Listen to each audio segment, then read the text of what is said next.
Houve um tempo em que o futuro parecia uma maquete.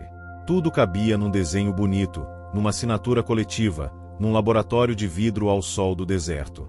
Houve um tempo em que salvamos o planeta, no papel. E, quando o papel amarelou, a promessa junto. Este episódio é sobre os planos que tentaram chegar antes da catástrofe e descobriram que o mundo ainda não tinha chegado neles. É também sobre nós, que olhamos para trás com uma pergunta presa na garganta. E se tivéssemos ouvido? Todo plano nasce de duas coisas: medo e imaginação. O medo aponta o precipício, a imaginação desenha a ponte. O problema é quando a ponte fica cara, a paisagem muda, e quem tinha que atravessar decide esperar o próximo ônibus. Ainda assim, é possível amar essas tentativas. Não pela perfeição, mas pela coragem indecorosa de dizer vamos tentar. Aqui estão algumas dessas pontes. Utopias tecnológicas e sociais que quase foram. E, quem sabe, ainda são, guardadas em arquivos, esperando outro clima político, outro preço, outro humor do mundo.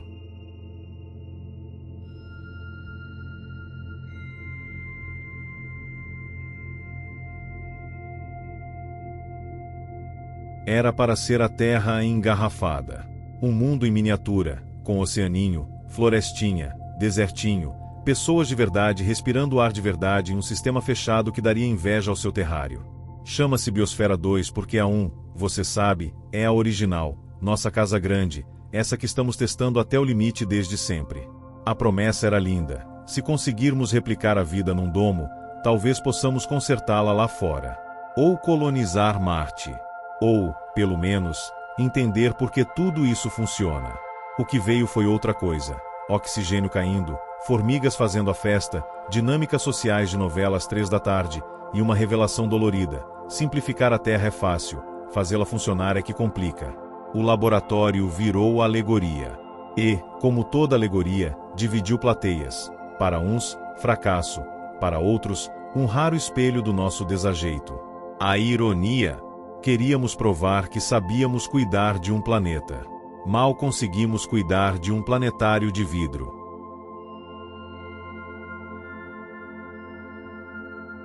Havia um plano simples como o Sol. Se o Saara tem luz de sobra, por que não transformar esse excesso em eletricidade para meio mundo? Desertec prometia isso. Uma colcha de espelhos no deserto, cabo atravessando o mar, energia limpa alimentando geladeiras em Berlim e aquecedores em Paris. A maquete, como sempre, era impecável. Mas o mundo real tem suas tempestades de areia. Geopolítica, mudanças de governo, custos, interesses locais e o velho dilema: quem liga primeiro a tomada? O projeto encolheu, perdeu brilho, virou uma dessas palavras que dá um calor no peito e um frio no Excel. E assim, enquanto o deserto continuou tendo sol, a Europa continuou tendo discursos. A ironia cabia num tweet. O único lugar onde o Desertec funcionou perfeitamente foi no PowerPoint. No fundo, a ideia não era ruim. Talvez só estivesse adiantada demais para um continente que ainda disputa quem paga a conta do passado enquanto contrata o futuro a prazo.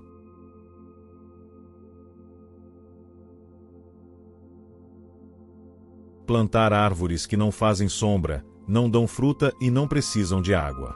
É assim que muita gente ouviu: árvores artificiais. Torretas que capturam carbono direto da atmosfera, como aspiradores pacientes, alinhadas em fileiras silenciosas. Não pedem licença para fotossíntese, funcionam com filtros e química. Chamava-se frota porque a ambição era marítima. Centenas, milhares, trabalhando em sincronia, colhendo carbono como quem colhe vento. O charme dessa ideia é a sinceridade. Paramos de fingir que dá para zerar emissões do dia para a noite e começamos a inventar paz para o oceano que criamos. O drama, claro, soma-se ao conhecido: energia para operar, escala, logística, onde colocar o carbono que tiramos. Quem paga, quem ganha, quem confia. Enquanto isso, a floresta de metal cresce apenas nos relatórios e nos vídeos de conferência.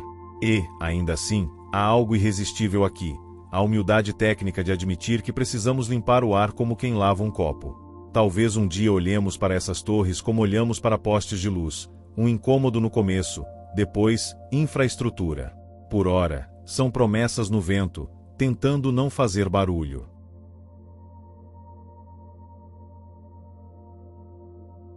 A lua puxa o mar com uma teimosia antiga. A pergunta era: e se puxarmos um fio de eletricidade disso? A energia das marés sempre foi a prima discreta da eólica e da solar. Não tem as palas elegantes nem os espelhos cinematográficos.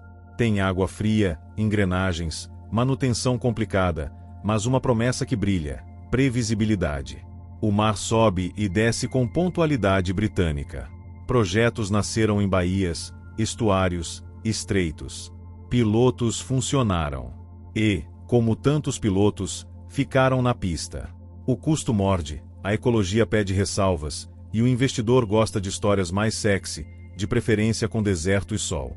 A maré, por sua vez, não se ofende. Continua indo e vindo, num gesto tão perfeito que até a ironia se cala. Talvez falte algo prosaico, nomes melhores. Hidrocinetismo lunar soa épico, tritura de alga no rotor, nem tanto. No intervalo em que discutimos branding, a água passa, como sempre passou.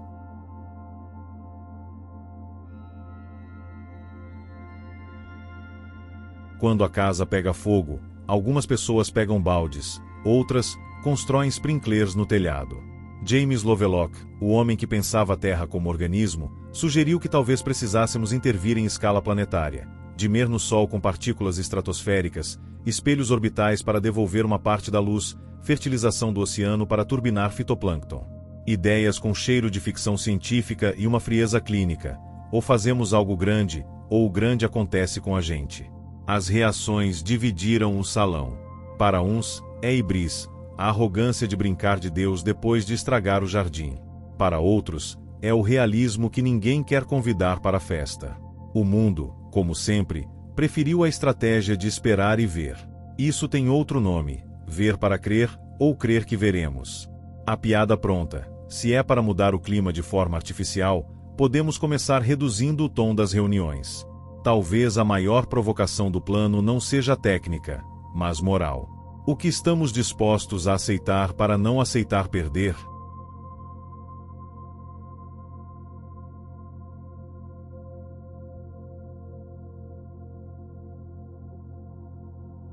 Enquanto uns sonhavam com máquinas, outros sonhavam com vizinhanças. Ecovilas propunham um pacto pequeno e radical: viver com menos, melhor e perto. Permacultura como gramática, decisões por consenso, economia local, energia renovável improvisada, lixo que vira adubo. Um mundo micro, com ambição macro: se der certo aqui, pode dar certo lá fora. A crítica veio ligeira: hippies com planilhas, idealistas com calendários de colheita, gente que confunde assembleia com terapia de grupo. O elogio veio silencioso: crianças brincando sem asfalto, comida que tem nome e cheiro, água que não precisa de rótulo.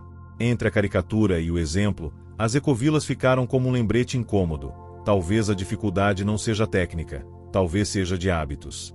Mudar o mundo de cima para baixo é elegante, de baixo para cima é trabalhoso. E, claro, o atrito com o entorno. Terras, leis, impostos, burocracias. Enquanto o sistema maior resolve sua logística emocional com carbono, pequenas tribos treinam outro jeito de estar aqui. Pode parecer pouco. Às vezes, é tudo.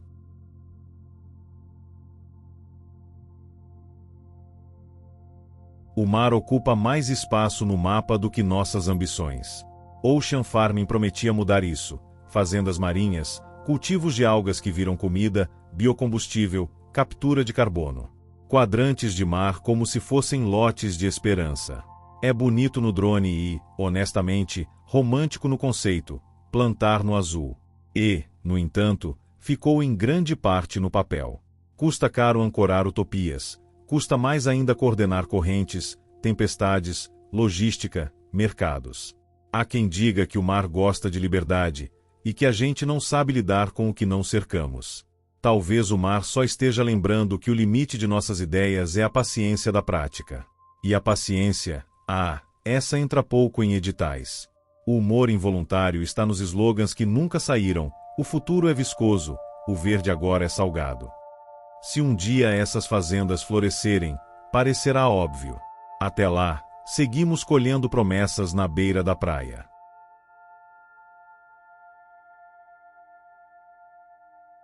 houve também o Grande Acordo. O momento em que a humanidade vestiu o terno e disse vamos nos comportar. O protocolo de Kyoto valia como rito de passagem, reconhecer o problema, estabelecer metas, inaugurar um mercado de carbono, dar ao mundo um roteiro. E, por alguns meses, pareceu que tínhamos encontrado a partitura certa. Entram os detalhes, a parte do contrato que ninguém lê em voz alta. Metas tímidas, compromissos assimétricos, mecanismos complexos que fazem a alegria de consultores e a tristeza de florestas. Países entraram e saíram como quem troca de mesa no casamento. O planeta, ingrato, continuou aquecendo sem prestar atenção ao coreógrafo. A sátira escreve-se sozinha. Foi a primeira vez que combatemos um incêndio com burocracia autocomplacente. Ainda assim, Kyoto deixou trilhas. Aprendemos a medir melhor, a negociar com mais cuidado, a dizer ambição sem corar.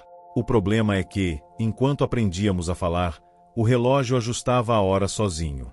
E relógios, como sabemos, não fazem concessão. Talvez você tenha notado um padrão. Planos que dependiam de nós mais do que de tecnologia. O planeta nunca pediu espelhos no céu, pediu o básico, menos fumaça, menos pressa, menos desperdício. Mas adoramos uma grande ideia. Fazemos fila para entrar no futuro quando ele tem lobby, frases de efeito e uma renderização bonita. O lado terno dessa história é que nunca faltou gente tentando. Engenheiros, ativistas, diplomatas, sonhadores. Alguns exageraram, outros erraram o alvo, uns poucos acertaram sem plateia. O lado duro é reconhecer que o mundo rejeita ideias não apenas por causa do custo, mas pelo desconforto. Um projeto que nos poupa de mudar é sempre mais simpático do que um que exige virada de hábitos. E se Biosfera 2 tivesse virado escola obrigatória para ministros? Se Desertec tivesse resistido ao primeiro vento político? Se as árvores artificiais estivessem hoje nas marginais, puxando carbono como quem puxa assunto? Se marés alimentassem bairros inteiros? Se ecovilas fossem capítulo da política urbana? Se plataformas de algas tivessem vencido nossa alergia ao inédito? Se Kyoto tivesse sido lido como começo e não como selfie? O e se é um gênero perigoso. Pode virar consolo, mas também pode ser bússola. Ele lembra que futuro é sinônimo de reapresentar ideias que recusamos quando não estávamos prontos. Ideias não morrem, hibernam. São como sementes teimosas em rachaduras de concreto. O mundo que quase foi não é um fantasma. É um ensaio geral. Às vezes o ator esquece a fala, às vezes a luz cai, e, mesmo assim, aprendemos por onde entrar, onde pisar, que palavras evitam tropeço. O próximo ato depende do humor do público, e de nossa coragem de aplaudir soluções que não cabem num tweet. Narração. Antes de desligar, olhe ao redor. Quantas das ideias que você descartou na primeira risada ainda fazem sentido?